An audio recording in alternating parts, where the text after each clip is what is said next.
নমস্কার। উর্মি হোমিও হলের পক্ষ থেকে সকলকে জানাই আন্তরিক শুভেচ্ছা। আজকে আমরা অটিস্টিক শিশুর জন্য করণীয় কী তা জানতে চেষ্টা করব। তার আগে যারা ভিডিওটি দেখছেন তারা না টেনে সম্পূর্ণ দেখুন, এবং যারা এখনও সাবস্ক্রাইব করেন নাই তারা বিভিন্ন রোগের হোমিওপ্যাথিক চিকিৎসা সম্পর্কে জানতে চ্যানেলটি সাবস্ক্রাইব করে লাইক কমেন্টস করুন।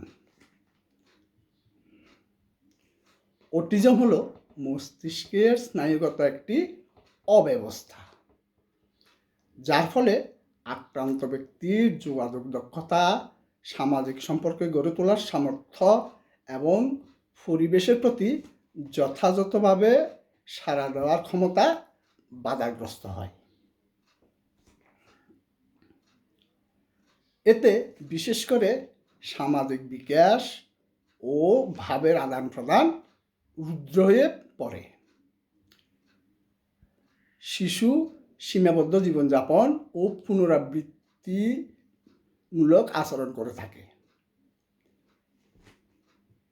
অটিজম আক্রান্ত শিশুদের সাধারণত 3 বছর বয়সের আগে শনাক্তকরণ কষ্টকর, যদিও শারীরিক উন্নতির সোপানসমূহের বিলম্বিত হওয়া 6 মাস বয়স থেকে শুরু হয়। তাই একটু সচেতন হলে 6 মাস থেকে 1 বছর বয়সের মধ্যে মা বাবা তার সন্তান অটিস্টিক কিনা সেই সিদ্ধান্তে আসতে পারেন এবং সন্তানকে দ্রুত চিকিৎসা সেবার আওতায় নিয়ে আসতে পারেন। অটিজম আক্রান্ত শিশুর পিতামাতা এক দুর্বিষহ জীবনযাপন করেন। প্রথমে তারা আশাহত আর দিশাহারা হয়ে পড়েন। এই অবস্থায় অভিভাবক চিন্তায় পড়ে যান, কী করবেন বা কোন দিকে যাবেন। কিন্তু তাদের হতে হবে আত্মবিশ্বাসী আর সুদৃঢ় মনের অধিকারী, এবং সেই সঙ্গে পিতামাতা বা অভিভাবককে অবশ্যই ধৈর্যশীল হতে হবে। কেননা অটিস্টিক শিশুর জন্য শিশুর পিতামাতাই সেরা চিকিৎসক এবং শিক্ষক। এক্ষেত্রে তারাই সবচেয়ে বড় সহায়ক ভূমিকা পালন করতে পারে। এই শিশুদের দৈনন্দিন জীবন কার্যক্রম পরিচালনার জন্য ন্যূনতম মৌলিক কাজ দেখাতে হবে। যেটুকু কাজ তাকে দিয়ে হতে পারে ততটুকুই তাকে দিয়ে করাতে হবে। শিশুর পছন্দ অপছন্দ, ভালো লাগার জিনিসকে গুরুত্ব দিতে হবে। এই বিষয়গুলোর একটা তালিকা করে পরিবারের সব সদস্য এবং স্কুলের শিক্ষক প্রশিক্ষককে জানাতে হবে। এই জন্য পিতামাতাকে নিজের সন্তান সম্পর্কে ভালোভাবে জানতে হবে। অটিস্টিক শিশু বিকাশের লক্ষ্যে পিতামাতা যদি নিম্নলিখিত কর্মসূচি বাস্তবায়ন করে তাহলে ক্রমান্বয়ে শিশুর অবস্থা উন্নতি হবে।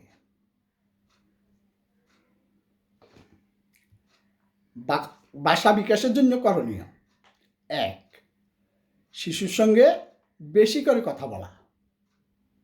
2. শিশুর চোখের দিকে তাকিয়ে কথা বলা।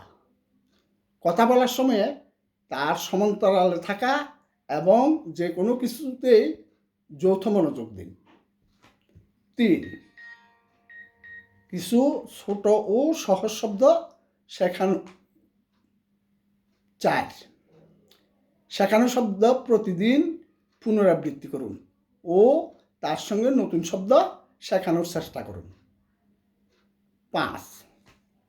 ছবি, বই, জিনিসপত্র ও শরীরের অঙ্গ প্রত্যঙ্গ দেখিয়ে জিনিস চেনানো ও কথা শেখান। সামাজিক বিকাশ: 1.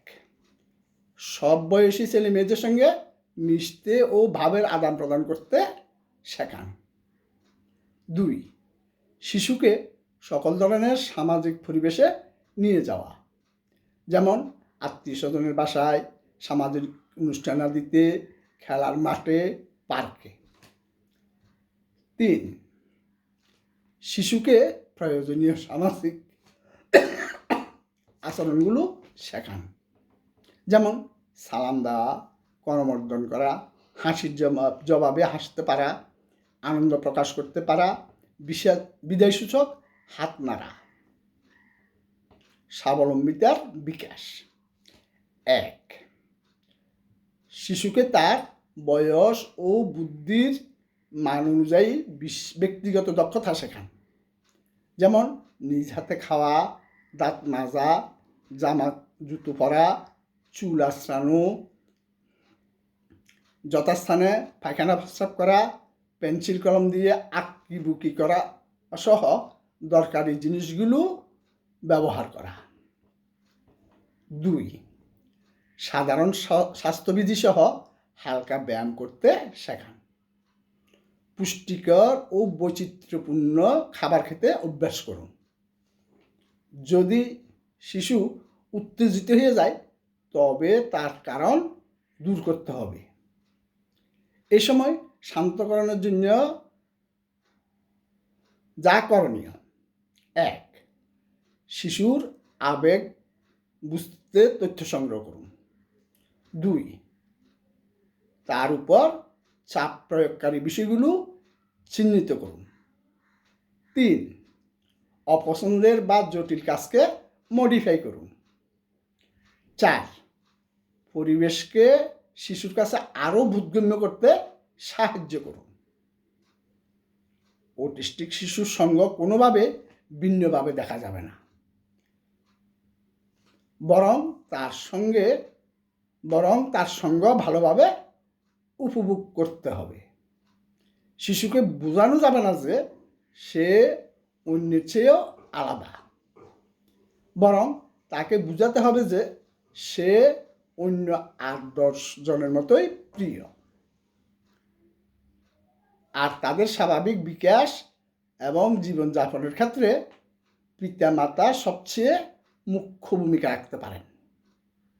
মনে রাখবেন, অটিজম সারিয়ে তোলার কোনো জাদুকরী চিকিৎসা নেই। অটিজমের চিকিৎসা দীর্ঘমেয়াদী।